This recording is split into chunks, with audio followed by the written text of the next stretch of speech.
Hello everyone. Hi everyone, my name is Raymond. I'm Annie. Yeah, today we are going to do this video to share with every one of you on this topic is do not be priced down by your loan. So Annie, what does you mean that do not be priced down by your loan? Okay. Very blur this topic.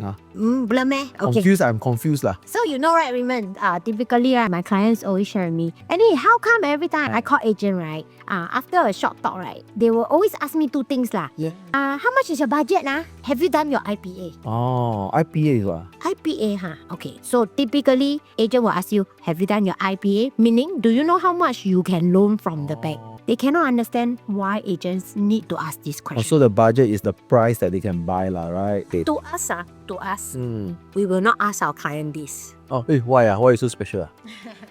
That's why today we have this session, You must go through with us the short 10 to 15 minutes later on. Okay. Because your property price, your dream home that you're looking at should not be only constrained by how much loan you're eligible for. Yeah, but I buy property should depend on loan. I need to do a loan. If the loan I cannot, for example, if I have a certain amount of loan and that loan I cannot get the property that I want because the property price is much higher, then I cannot buy it.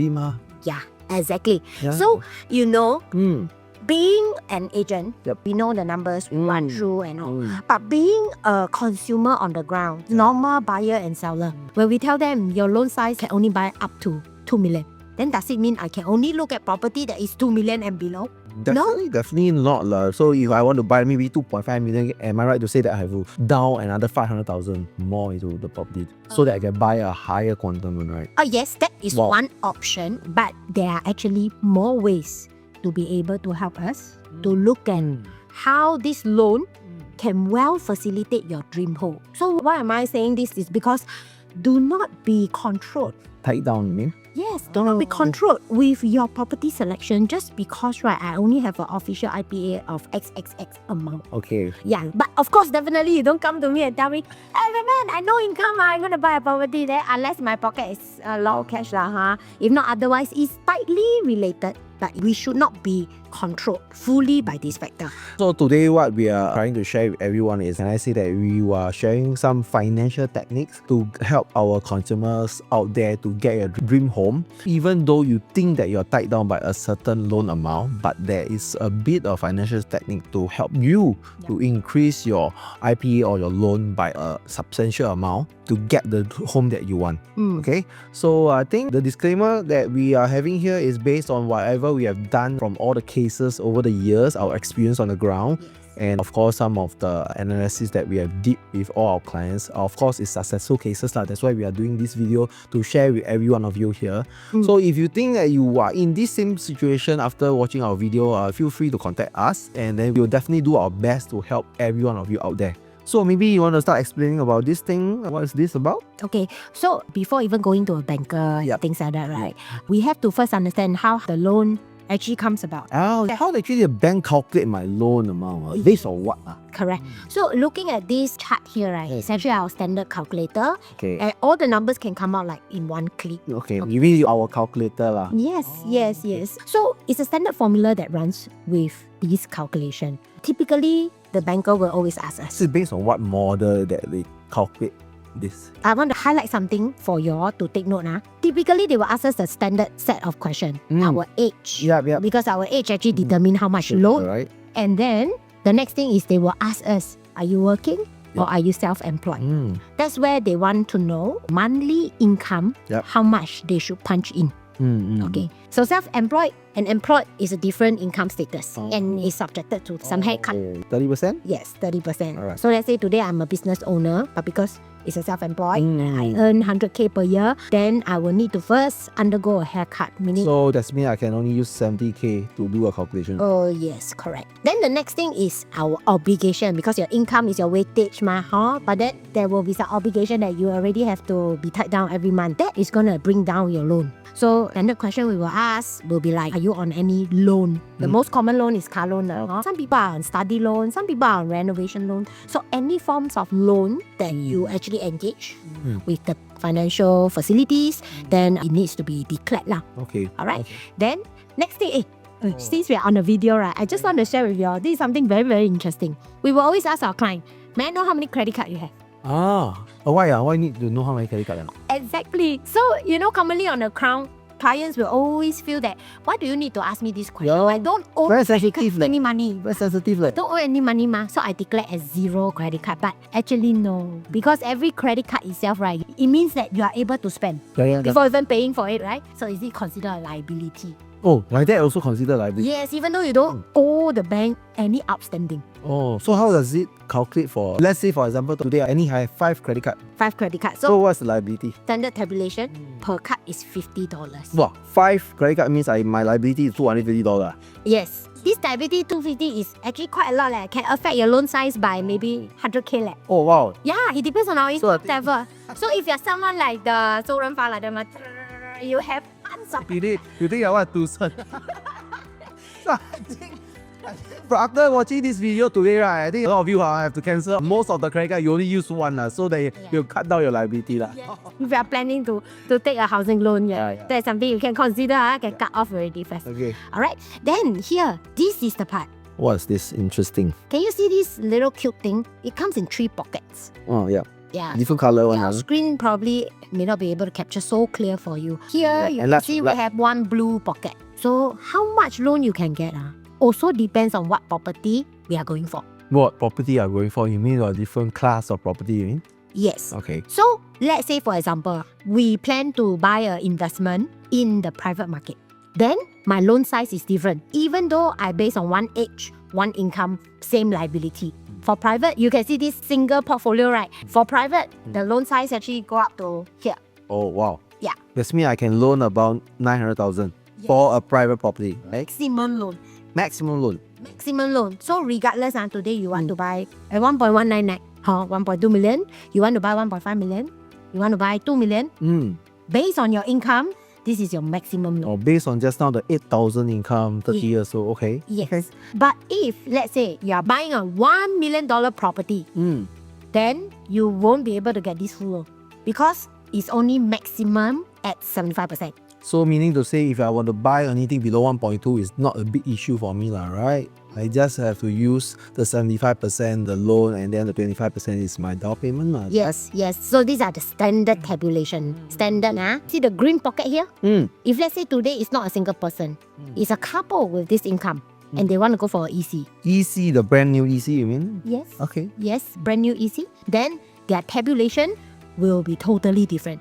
Can you see now? It's the same income status, same age, but our loan size have dropped. Wow, why the loan drop of more than 50%? So here is a clear standard differentiation. If we are going for private properties, it's under the TDSR ratio.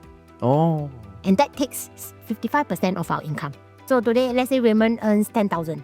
Then under the TDSR, right, he's someone who earns 5,500. That means the bank used 5,500 to calculate my loan. Yes. Oh. So based on 5,500, you'll be eligible for this. X amount. Yes. Right. But however, under the new batch of EC is MSR, mortgage service ratio. Oh. And mortgage service ratio, they only give you the creditation for 30% of your income. 30% of my gross income. Means if I earn 10,000, 3,000 to calculate. Yes. Oh. In this MSR, you are considered $3,000 income. So that's why the loan drops at quite a fair bit.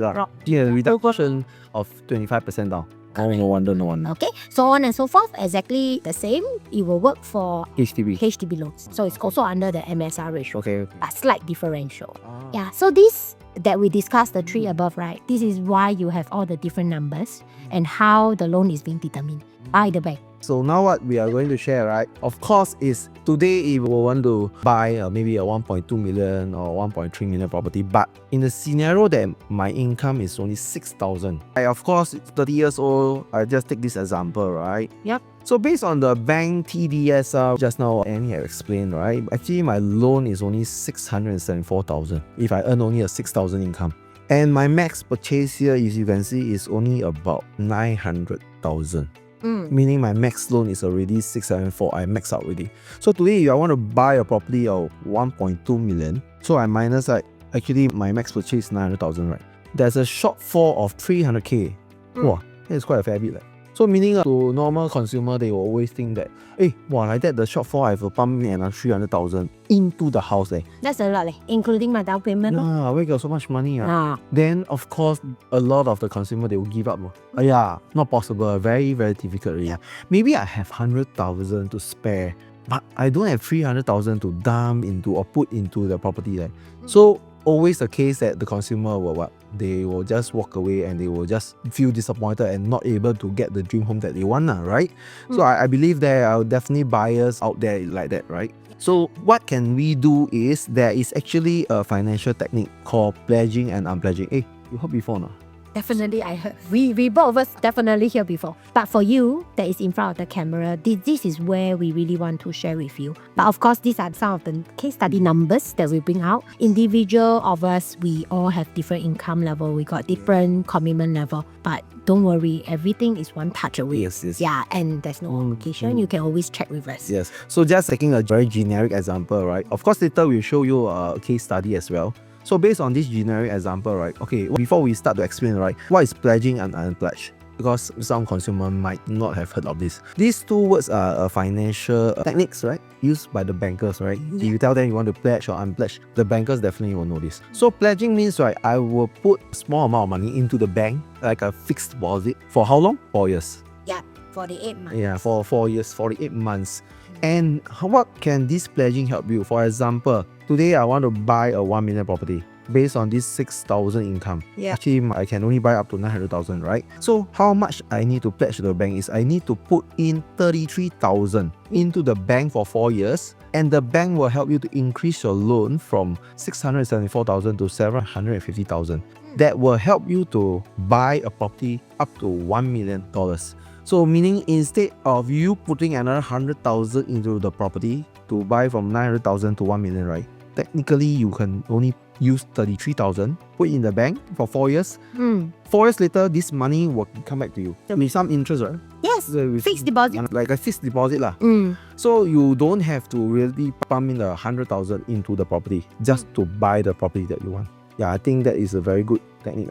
Yeah, technically you save quite a fair bit, so you don't need to put in 100,000 minus 33,000. You only put in 33,000, you save 67,000. Yes. Correct? Yes. But if you, on the other hand, you say, okay, I have some more money, I can put in 100,000 into the property to buy the property that I want, but I don't wish to put my money into the bank. I don't want to lock my money in the bank for 4 years, right? And I have the money, but I also Don't need want to lock the property because it will be locked in the property all the yes, until you sell, right? Yeah. So there is the other technique called the unpledging, unpledged amount. Unpledged meaning? Unpledged meaning I just have to show funds to the bank that I have this amount of money while applying the loan, and before the loan is being dispersed, I have to show 2 times. Okay, so you need to show the bank you have this amount of money in your bank. 2 times. 2 times. 2 times. Yeah. Oh, so how I show? The same way you apply the loan, then in your bank statement you must have this amount of money inside. My bank statement, I have this amount. Your own bank statement, because you're going to buy the property, Okay, so first time I show is when I apply the loan. Okay, apply my loan. Correct. So I confirm this property I like already. I have this amount in my savings account. I show the banker. Yeah. Because when you apply the loan, they saw this amount, then they will increase from 674,000 to 750,000. Oh, that is really very that's good. Yeah. So before the sales completion, right, then you need to show one more time that you still have this amount in the bank. Complete, that's where the bank need to help me release the money, and this was the money for release the money to the seller. So this is called unpledged. So you don't have to lock the money in the bank, neither do you need to lock your money into the property. But you can buy the property that you like, even though there's some differences from your max purchase to the one that you want. Yeah. So how you want to calculate this unpledged amount is, as long as you know this pledged amount, right, you just divide by 0.3 and you will get this unpledged amount. So in case you're wondering, right, how come we need to do this pledging and unpledge? It's the same thing today if I have income. It serves as a credential for me to tell the bank, let's say remember it's the bank, the bank see that I have this income, I have this paying power to do the mortgage, then they loan us the amount of money. So if let's say I don't have, then I need another source of credential Yeah. to prove that, hey, actually I'm okay one. Able to afford lah. Yeah.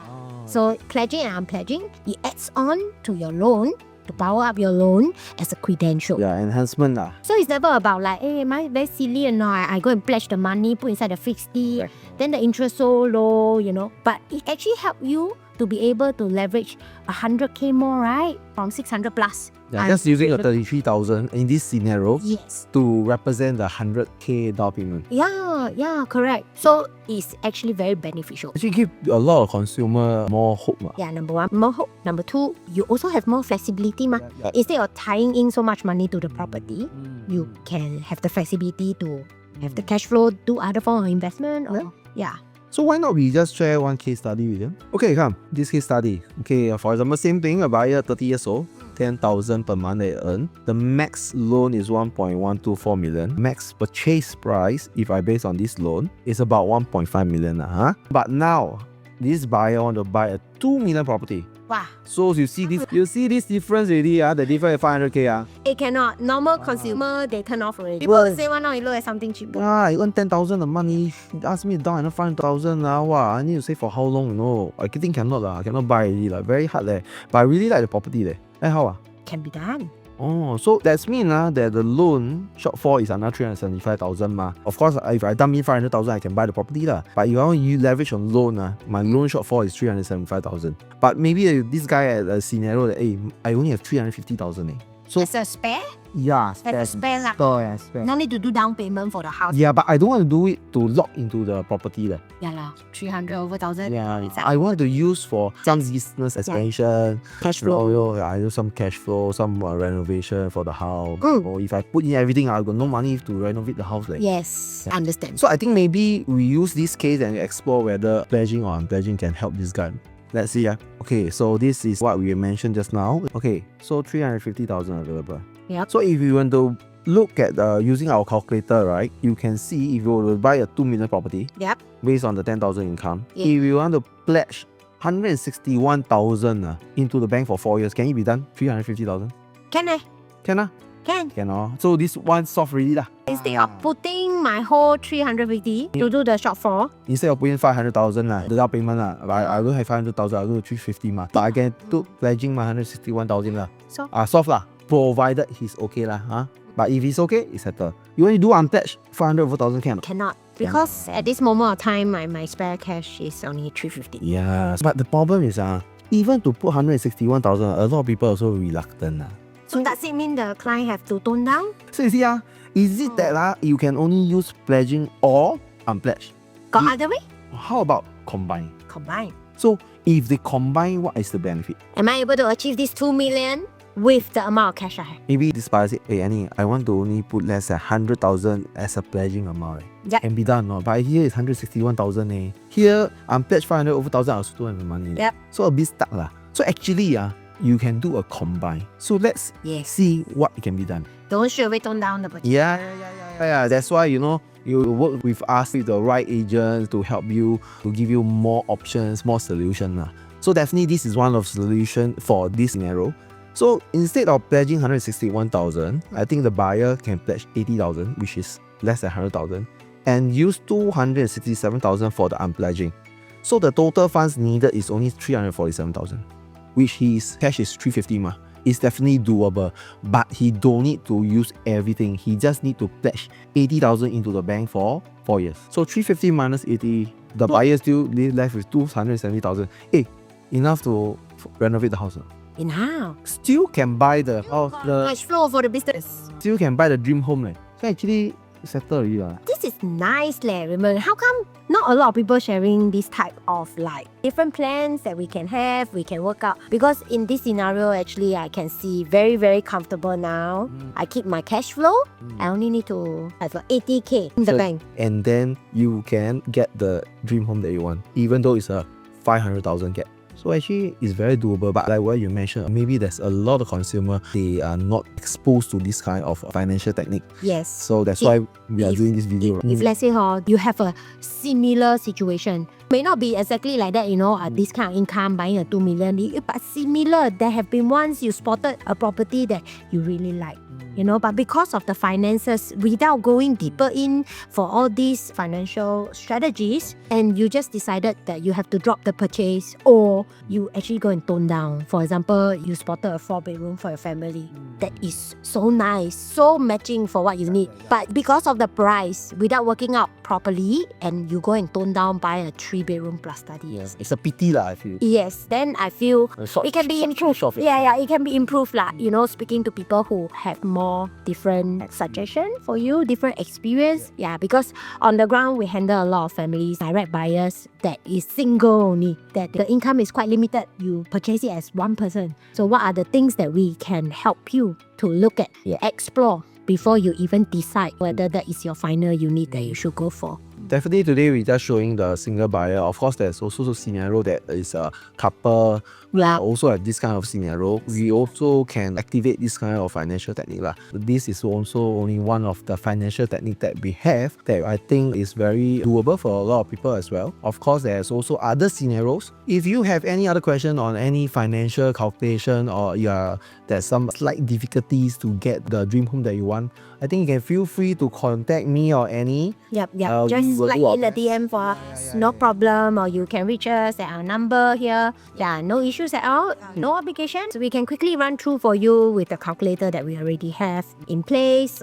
It's pretty accurate. It gives you a clarity. How can you actually enter into the best property that you want to? So this is Raymond here. Annie here. So we'll see you in the next episode. Yeah, we'll see you soon. Okay, bye.